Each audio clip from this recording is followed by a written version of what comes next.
আপনাদের একটা উদাহরণ বলছি, প্রথমে শুনুন। যদি আপনি রুহের ট্রিটমেন্ট করেন তাহলে আপনার শারীরিক রোগ অনেক সেরে যাবে। বলুন সুবহানাল্লাহ। রুহের একটা খোরাক হলো, রুহের একটা ট্রিটমেন্ট হলো নামাজ পড়তে হবে। কি করতে হবে? নামাজ পড়তে হবে। এটা রুহের একটা খোরাক। তো নামাজ যদি আমরা পড়ি, এবার এই নামাজের দুটো দিক আছে, একটা ইবাদতে বাদানিয়া, আবার ইবাদতে কলবিয়া যেটা বললাম। তো যাই হোক, প্রথম এটা আমরা বুঝে নিই যে নামাজটা পড়লাম, তাহলে এটার কাজ হলো, রুহের কাজটা হওয়ার সাথে সাথে আপনার শরীর সুস্থ হবে না রোগগ্রস্ত হবে? বলুন, শরীর সুস্থ হবে না রোগগ্রস্ত হবে?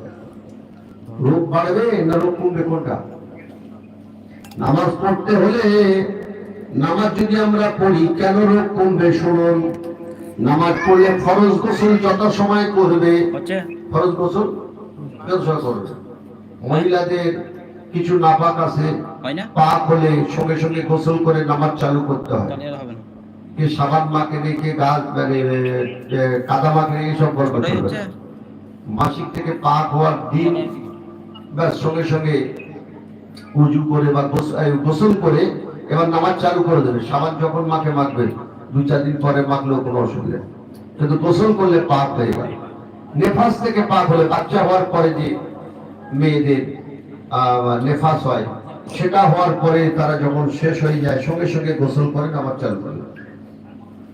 বেনামাজি হলে সে করবে না। বেনামাজিরা আমলটা করবে কি? স্বামী স্ত্রী মিলন হলে তাকে ফরজ গোসল করতে হবে। কখন? ফজরের আগে যদি বেটা ছেলে মেয়ে ছেলে নাপাক হয়, ফজরের নামাজ কাজা হওয়ার আগে তাকে গোসল করতে হবে।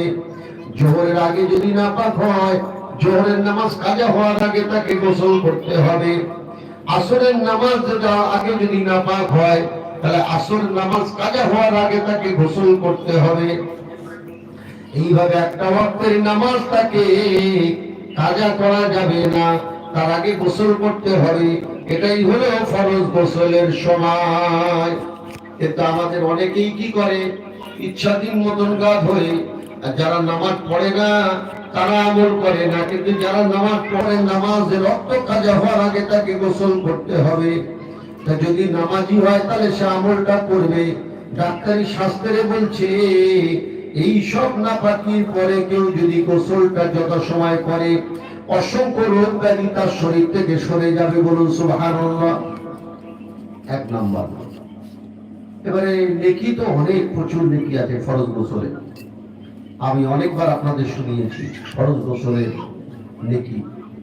ভাইরা বাবাজিরা, তারপরে উযু ভেঙে গেলে নামাজের আগে উযু করতে হবে। কি করতে হবে? আর ডাক্তারি শাস্ত্রে বলছে, কোন মানুষ যদি 5 বার এইভাবে নাক কুল্লি করে, নাকের ভিতরে পানি ঢোকায়, মুখটা ভালো করে ধোয়, চোখের ময়লাগুলো বের হয়ে যায়, নাকের ময়লাগুলো বের হয়ে যায়, মুখের ভিতরের ময়লাগুলো বের হয়ে যায়, হাতের কুড়ি পর্যন্ত ময়লাগুলো বের হয়ে যায়, পায়ের কানের উপর পর্যন্ত ময়লাগুলো বের হয়ে যায়। যেসব জায়গাতে রোগগুলো শরীরের মধ্যে ঢুকতে পারে, আপনার পা থেকে রোগ ঢুকতে পারে, হাত থেকে রোগ ঢুকতে পারে, কেন পা সব জায়গায় চলে, হাত দিয়ে আমাদের সব জিনিস ধরতে হয়। আর হচ্ছে চোখে ধুলো পড়ে চোখের আপনার ময়লা হতে পারে, রোগ ঢুকতে পারে। আবার আপনার নাকের ভিতরতে রোগ ঢুকতে পারে, মুখের মধ্যে হতে রোগ ঢুকতে পারে। কিন্তু যদি 5 ওয়াক্ত উযু করা যায়, ওই রোগ ব্যাধি তার শরীরের মধ্যে ঢুকতে পারে না। বলুন সুবহানাল্লাহ। এটা সাধারণ আইডিয়া। কি? ডাক্তারি শাস্ত্রে বলছে, অনেক বড় বড় রোগ ব্যাধি আল্লাহ পাক উযুর দ্বারাই সরিয়ে দেন। উযুর দ্বারা আমি অনেক বাস্তব এক্সাম্পল আপনাদের কাছে এর আগে পেশ করেছি। আলোচনা আজকে জাস্ট শেয়ার করে যাওয়ার জন্য বললাম। এইবার আপনার নামাজ পড়তে গেলে ইচ্ছাধীন মতন চলবে না। জোহরের একটা ওয়াক্ত আছে, আসরের একটা ওয়াক্ত আছে, মাগরিবের ওয়াক্ত আছে। যে ওয়াক্তের নামাজ সেই ওয়াক্তে পড়তে হবে। তাহলে একটা টাইম গেল। কি গেল? আমরা যেরকম নামাজ পড়ে তুই মায়াকে ঘরে এসে বাবা এবারে কি আছে খাবার